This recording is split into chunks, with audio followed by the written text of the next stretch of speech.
దేవుని ప్రజ, నువ్వు సహవాసంలో ఉంటే ఇంకో అద్భుతం జరుగుతుంది.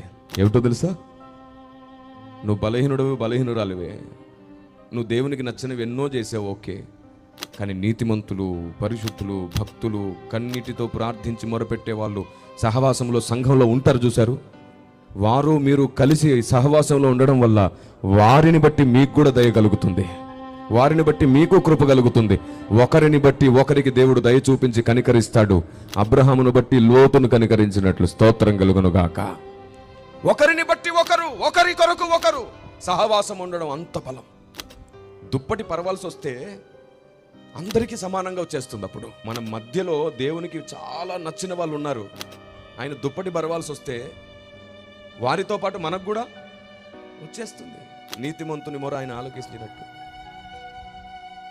అందుకే భక్తులు ఎక్కడుంటే అక్కడ మనం ఉండాలి. అప్పుడు వారిని బట్టి మనం కూడా కనికరించబడతాం, వారి వల్ల మనకు దయగలుగుతుంది. అయ్యా, అక్కడ నీతిమంతులుంటే వారిని విడిపిస్తావా? విడిపిస్తాను. వారిని బట్టి మిగతా అందరినీ కనికరిస్తానన్నాడు. అక్కడే దేవుని మనసు ఏమిటో అర్థమవుతుంది మనకి. Praise the Lord. సహవాసం ముఖ్యం.